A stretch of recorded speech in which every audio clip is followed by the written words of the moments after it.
Hello, I'm Waqar Rizvi, and this is Scope. We're going to start off our show by discussing what could be is the underlying phrase, insider trading in the U.S., talking about specifically 4 U.S. senators who are under scrutiny that they may have dealt in stocks because of insider information that, again, they may have had in the lead up to the market, not crash, but the market dipping quite significantly.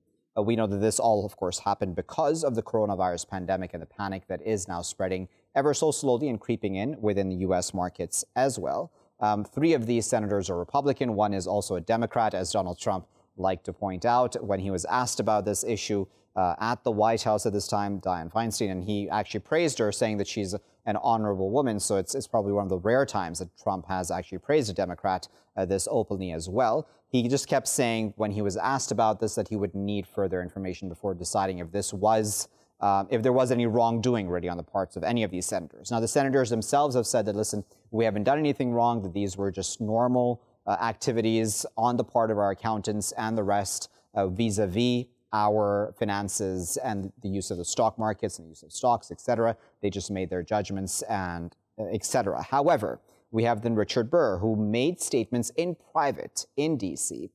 To a number of people saying that things were going to get pretty bad. And this was specifically around the time that Trump was telling the world and his own citizens that everything was going to be fine because of the coronavirus and that the country was completely prepared for it.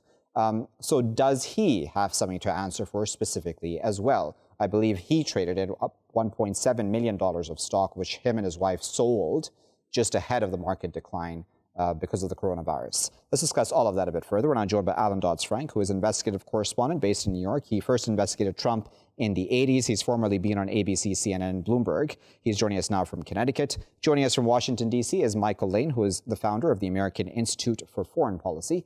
And joining us from London is Sascha Auerbach, who is a lecturer in history at the University of Nottingham. Sascha, Michael, and Allan, thank you to all 3 of you for your time today. Michael, let me start with you.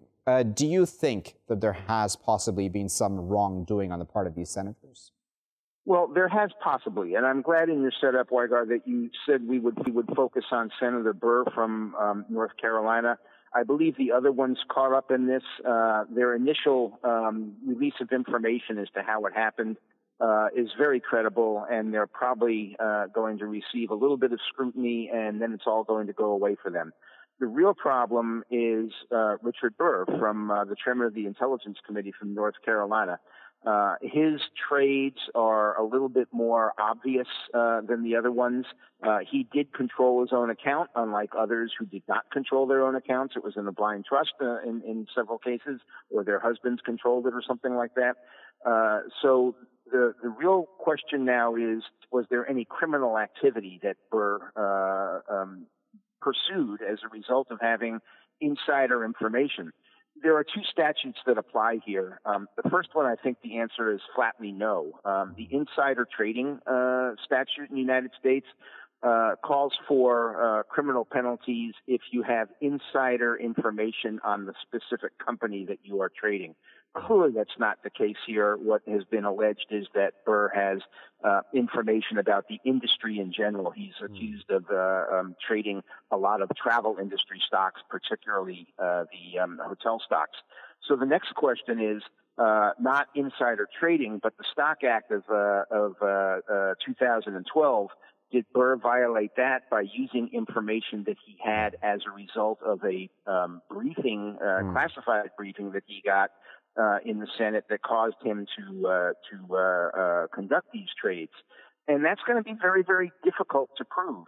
The information was all over the TV with a coming pandemic. I mean, even people who were not stock traders could have realized that travel and leisure stocks would be threatened very, very seriously under the current circumstances. So it's going to be very, very difficult to prove. Burr himself has asked for a Senate ethics investigation. I think that is going to be the seminal part of this whole investigation, is the conclusion of the Senate Ethics Committee.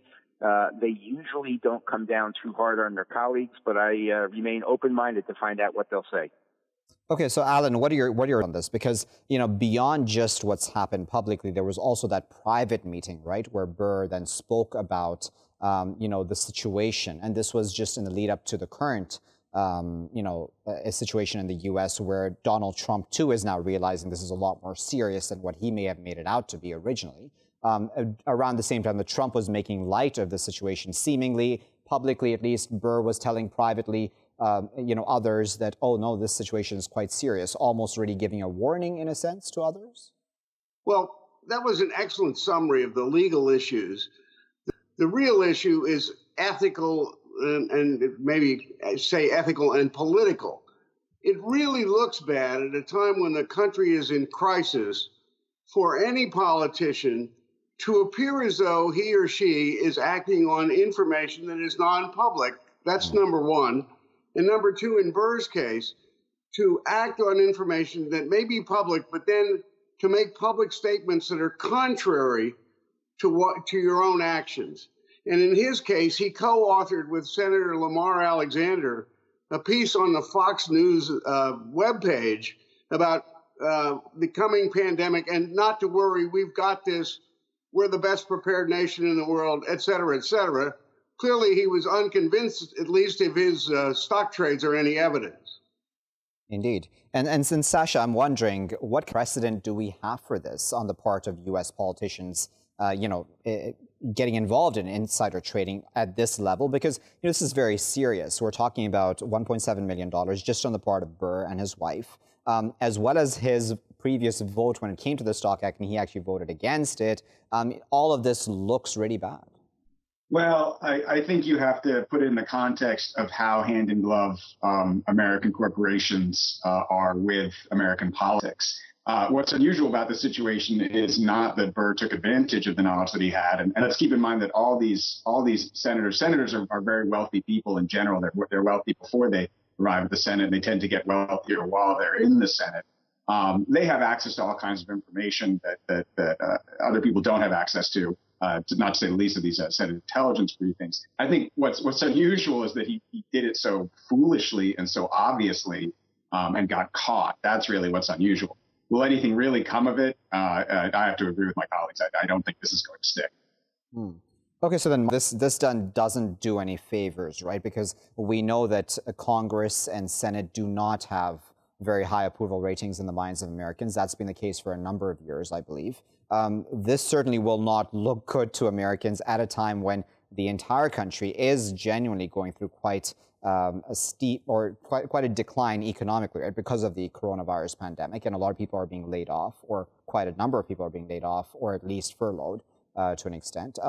This will not help for the future, will it? The real issue here to me, Waqar, is the political optics of the whole thing.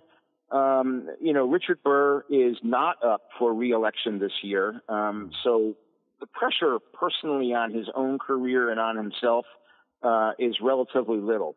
But North Carolina is definitely a battleground state in the United States. There's a huge election coming up. Richard Burr's Republican colleague in the Senate, a lesser-known guy named Tom Tillis, is up for re-election. He's in the re-election battle of his life. And to the extent that Tom Tillis's opponent will try and tie him together with Richard Burr and say two peas in a pod is going to damage Tillis's re-election efforts. And so this could actually wind up flipping a Senate seat, even though it's not going to flip Senator Burr's seat. And that is the big thing, particularly when control of the Senate is in question in the coming November elections. If President Trump does get reelected, but his party loses control of the Senate, his life is going to get a lot more miserable than it's been. Okay, so then, Allan, this is one more challenge, obviously, right, that Trump has to deal with. Obviously, he won't be involved directly in the investigation, but, originally when he was asked about this, he said he would need to see exactly what the details are, and he called all of the above senators honorable to the best of his knowledge. Do you have confidence that this will be investigated properly by the establishment? This will be investigated as an ethics and political matter, period. I think it's debatable whether it's insider trading, and as far as the others, blind trust, when your husband runs the stock blind trust, that's what I call a seeing eye dog trust. Nonetheless, stock sales are fairly ordinary, and I can understand that Burr wanted to protect his own interests since he is not one of the wealthiest members of the Senate. I think he's maybe in the top quarter. The New York Times today, I think, ranked him 152 or 154 of the 535 members of the Senate and the House. But you're talking about $1.5 million, which is some money, but not a huge amount of money. I think he wasn't dealing in inside information in terms of stocks. To me, the only thing that really matters is whether he or anybody else in the Trump administration can be trusted when they give the public information about the epidemic. And I think that's the heart of this whole hoo-ha. I don't think it's just going to go away because it is the matter of credibility. And in terms of insider trading, this is certainly within the ambit of what Donald Trump would think is perfectly acceptable. So there won't be any investigation by the Attorney General. The Senate is controlled by the Republicans. So I would say don't hold your breath. Okay, so Sascha, what are your thoughts on that? Because if we're talking about insider trading, if that's proven at any level on the part of especially Burr, do you think that everyone's prepared to hold him to account in the way that he probably should be? Or do you think all of the above would want him to go away as soon as possible just so that it doesn't sort of reflect badly on them themselves? Because as you said, we're speaking about senators who are already very wealthy coming into office and then becoming wealthier. So it's now a question of, A, people being laid off in the U.S. to an extent, economic difficulty on the part of many families right now or even further down the road, and then a whole bunch of wealthy senators. No, I don't think I agree with my colleague. I'm sure the Senate will give it a cursory investigation, but as Michael pointed out, it's entirely a political matter. And a Senate controlled by a Republican majority is never going to hold one of their own to account for something that is in the end going to look rather ambiguous when they examine the evidence. What I think it does point to is really the ongoing moral implosion of the Republican Party. Whether we look at their financial policies. I mean, Burr's a great example. I mean, here's a senator who voted against the Patient Protection and Affordable Care Act, which is literally the lifeline that may or may not keep America viable as a society through this current crisis. And now you see, not only did he vote against universal health care, but he is clearly, I think, whether it's proven or not, he is clearly taking advantage of the knowledge that he has to make sure that he comes out in a financially better position, or at least as good a position as possible in the midst of the current meltdown. Do you agree with that, Michael? Because this does badly right now on the Republicans, doesn't it? And ever since Donald Trump has come in, be it even before he became presidential candidate, in fact, there were a lot of questions just about how Donald Trump has dealt within his businesses and the kind of dealings he's had in the past, right? There are a lot of question marks about that that is spoken of. And then even within office, I mean, do you think that he's sort of behind the scenes is okay with this sort of thing, where if you have the information to get an advantage, you sort of just take that? The optics are bad. I've said that. If I was chairman of the Republican North Carolina Party, I would be wishing this morning that I was chairman of the South Carolina Republican Party. There's going to be a fair amount of damage and defensive play on the part of Republicans in North Carolina. I don't think it's going to extend widely outside that state. I already mentioned Burr's colleague, Tom Tillis, who is up for re-election this year. The objective, the Democrats in that state, is going to be to split him away from his party, either force him to endorse the allegations against Burr that it was okay, or force him to renounce them, which is going to split him off from his party. It's going to be an interesting political dance for the next 6 months, and I look forward to seeing it unfold. But let me reword my question then, Michael. I think that this does reflect badly directly on Trump and possibly and arguably the kind of atmosphere that he may have created, which almost would have given somebody a green light to possibly go ahead with this. And again, this is not proven in a court of law, but I'm just saying that there is that argument, right, about ethics and morals that Trump may have already shattered that ceiling. Yeah, in a normal circumstance, that may be the case where you could tie them together, but the press coverage in the United States, as it is in the world these days, is about 99% about the COVID-19 virus. And so I just don't think there's enough oxygen left in the air for this to spill over and damage Trump any more than he's already been accused of things on his own behavior. It's not strong enough a scandal to damage the president's reputation or reelection in the wake of the wall-to-wall coverage of the virus.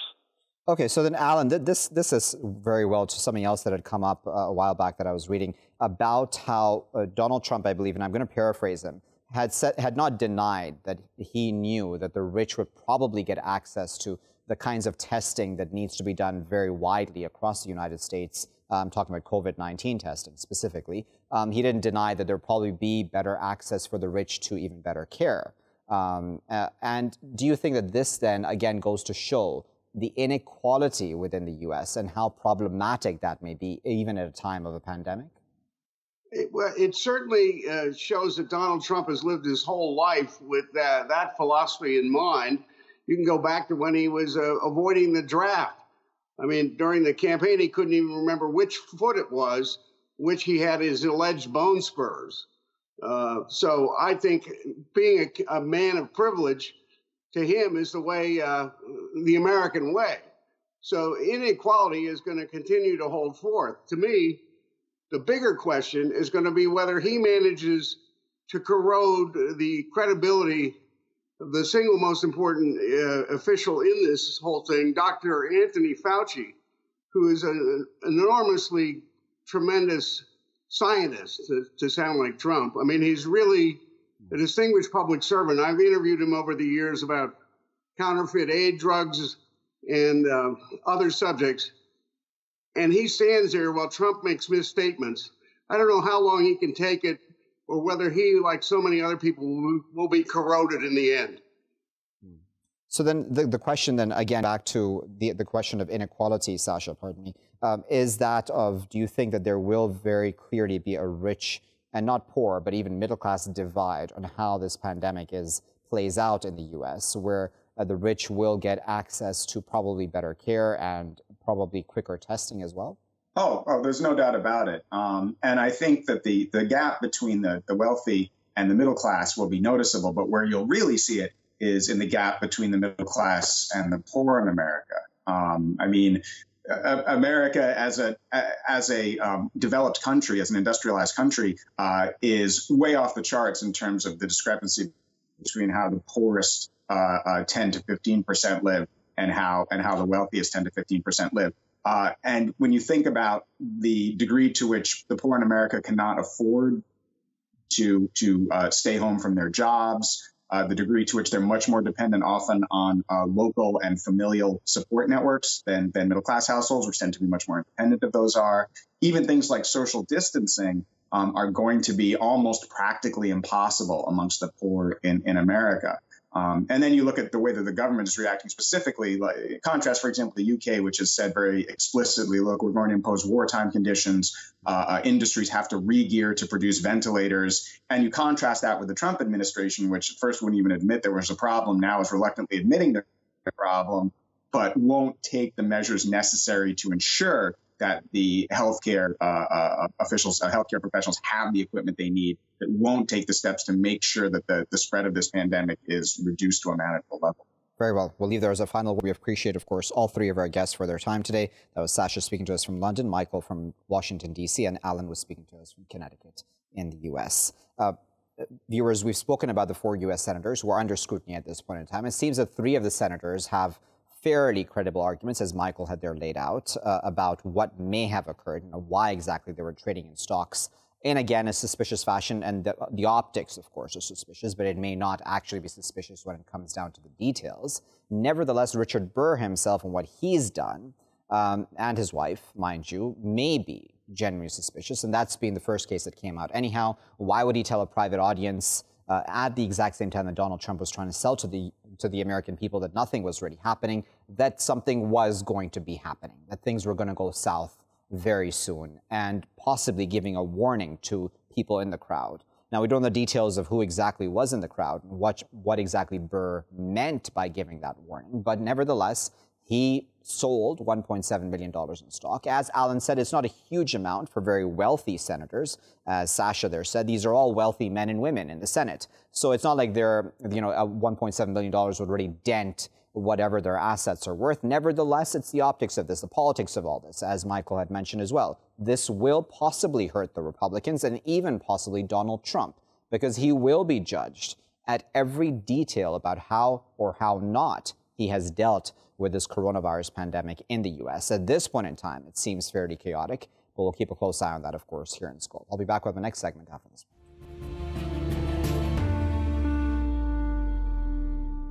Welcome back, viewers. You're still here in Scope with me, Waqar Rizvi. In this segment, we're going to discuss Iraq. And now one of the MPs there in Iraq, Badr al-Ziyadi, has told an Arabic language news agency in an interview that Israel and the United States are pressuring Iraq not to buy weapons from the likes of China, Russia, and others, and just want to sell Iraq basically what he's called scrap weapons. Now, this is at a time that Iraq badly needs more defensive equipment to be able to defend itself from both external threats and internal threats, really. ISIS still very much a threat within the country, as well as possibly other militia groups and other militants as well, and terrorists. So what gives at this point in time? Why exactly do the U.S. and even Israel possibly want a monopoly over any weapons that Iraq uses for its defensive purposes, or even offensive purposes, if need be? Does this essentially mean that there is this continuing control or war for control over Iraq at this point in time? Let's discuss that further. We're now joined by Guy Burton, who is an adjunct professor of international relations at Vesalius College in Brussels. He's joining us now from Brussels itself. Guy, thank you for your time. What do you make of this report, Guy? Because it continues to show, doesn't it, that Iraq is sort of always just between a rock and a hard place when it comes to trying to manage its relations with the United States and then other countries around the world, and trying to be as independent as possible. Yeah, I mean, thank you again for having me on the show. And certainly, as you were just making the point about, the Americans are sort of have at least made expressions that they are concerned about Iraq purchasing weapons, arms sales from other countries like China, Ukraine, and Russia. Certainly, that was something that the Iraqis were talking about back in January. And that was, of course, in the aftermath of the Soleimani killing, which happened when the Americans attacked the Iranian general there on Iraqi soil. So I guess one of the things to sort of look at this is that, in the context of the wider Middle East, we're currently in a state where there is the region is in a bit of a flux. Iraq itself, at least at sort of the national level, is sort of faces challenges. The fact that both the Americans and the Iranians have influence, and so it's become almost in a sense a battleground. Not physically, but both the Americans and the Iranians are competing for influence in Iraq, and so you may see this as a way, at least on the Iraqi side, to try and hedge their bets somewhat.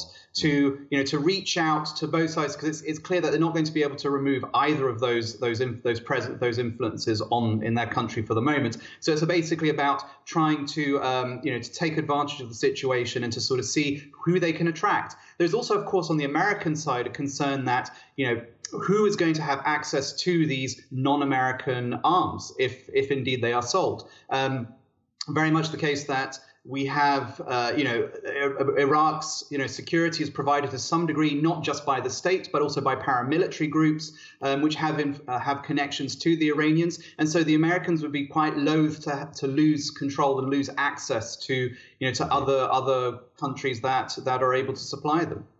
And what do you think about the Patriot missiles, right? Because there was talk about the Americans deploying Patriot missiles to at least their own bases within Iraq. Do you think there's also a concern, because that's been spoken of in the past with other countries too, right, where the Americans would not want, for example, weapons being used in the same country where the Patriot missile has been deployed, because then there's always that issue of, oh, they'll gain intelligence over our missile defense systems. Mm-hmm. And I think, an interesting analogy, I think, is just to the north of Iraq with Turkey. So think about Turkey, which is a NATO ally. And last year, it sort of actually went through with purchasing, sort of an anti-missile defense system from the Russians. That put the Turks in a bit of an awkward situation, because according to American law, they should have been sanctioned for that. But what was quite striking was that the Americans didn't go ahead with that. They held back on that. And even as late as December, Congress was saying to President Trump, if you don't do this, we will. Now, what's interesting is in the last week or so, we've actually seen the Americans offering to sell Patriot missiles to to Turkey in exchange for not operationalizing their Russian defense system. So what's interesting there is that in a way that the Turks have done quite well out of this. They've not managed to be sanctioned, and yet they've also managed to sort of get an offer of American weapons. Maybe there is a sort of a sense that a similar thing might play out in Iraq as well. In the sense that, on the one hand, the Iraqi government or those in governing circles, they would prefer to have American weaponry, but maybe this is a way of sort of achieving leverage. When it comes to Donald Trump and the way he talked about Iraq guy, it always seems that, when he was being told that the Iraqi parliament made the decision that, okay, U.S. forces or all foreign forces, actually, and foreign troops need to leave the country, he had said along the lines of, and I'm paraphrasing him, that essentially Iraqis would need to pay back the Americans for all the years that they've put in to Iraq to, quote unquote, help it lift itself up since the fall of Saddam and, to get a leg up over militancy and terrorism within the country. If that's the sort of, frame of mind, it almost seems that the Americans would just remain there inevitably, right? Because, if it's about the Iraqis repaying American debt, then it almost seems like the Americans will always look at the Iraqis as being indebted to them.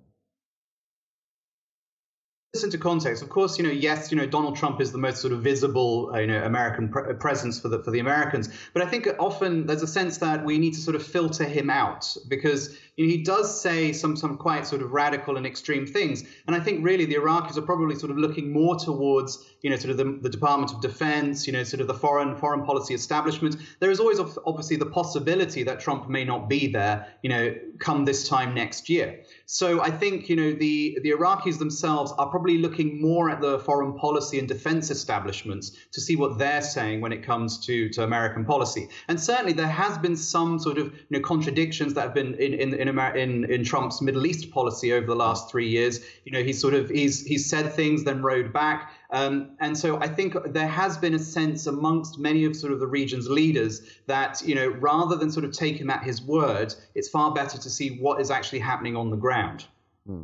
So then does it make good sense for the Iraqis to, at this point in time, be trying to rock the boat, right, by reaching out to the Chinese and the Russians, for example? Does that, do you think, in many ways show that they are trying to branch out from under the shadow of the Americans at this time, or even the Iranians? Yeah. Well, I think there's two things to be said, first of all, about the current situation in Iraq. So you have a bit of a governing crisis at the moment. We don't really have a government fully set up. There is currently a prime minister designate who has to start looking to sort of put together a cabinet, which means that he has to win political support from across the spectrum. So that's going to take some time. So there is to some degree a little bit of a political vacuum happening there at the moment. And then secondly, you've got to think in terms of sort of, Iraq's wider international relations. It does not, I think the general feeling is amongst many in the political class that if they could, they would not necessarily be beholden to either the Americans or the Iranians. So there is this sort of desire to broaden and widen their international relations. And certainly when it comes to, say, for example, the Chinese, they have a very good sort of economic relationship with the Chinese. The Chinese have been sort of investing considerably into sort of the energy sector and in other areas of the Iraqi economy. So it is also a sort of a key arms exporter. But the Russians as well. The Russians have a very, when it comes to the Middle East, they are very significant when it comes to sort of the area of arms sales. In fact, that is very much the way that the Russians have been trying to build ties with, countries, governments within the region. It seems whenever we're talking about Iraq, it always seems that the strategic location of Iraq always comes into play, right? Where it's the neighbor of Iran, and if there were ever to be strikes on Iran, it would probably be the most convenient place to launch such strikes from. Although the Iraqis keep saying, we don't want any part in this U.S. versus Iran, game or whatever you want to call it in the region, or back and forth tensions, however we want to term it, because that has continually played out just on Iraqi soil. Do you think that that's just going to continue at this point in time? Because there doesn't seem to be on the part of either of those countries, be they the Americans or the Iranians, an understanding that they need to fight it out somewhere else, not the Iraqi territory. Absolutely. And I think what you're seeing on both the American and the Iranian side is a ratcheting up. I mean, obviously, we've seen over the last year or so how the tensions have risen between both of those countries. And even in the last week, the Americans have made it very clear that they do not want to reduce sanctions, in fact, even increase them on Iran. So I think it's very much the case that Iraq itself will become sort of the metaphorical battlefield, and it may even become a physical one.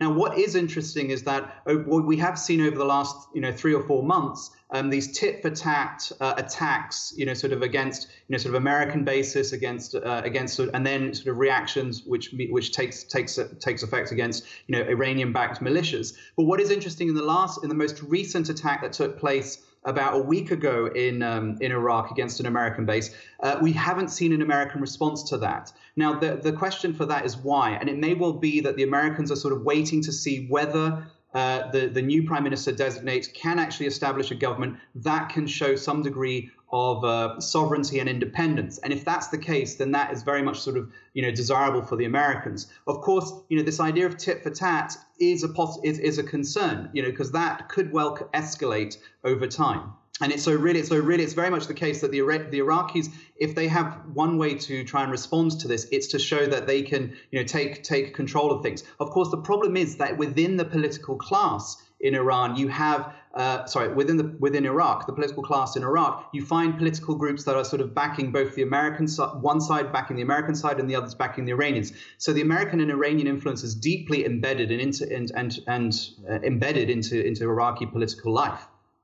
As a final guy, tell us if the Iraqis were to become strong militarily, and they're fairly strong at this point in time, but they are quite dependent, right? Because just earlier I was watching a report about how the Iraqis still very much admit behind the scenes that they need the Americans to stay to be able to continue to fight militants and terrorists, even including ISIS, even now. Do you think that all of the above external players fear the day almost when Iraq can say, okay, we don't need any of you, genuinely, so all of you leave?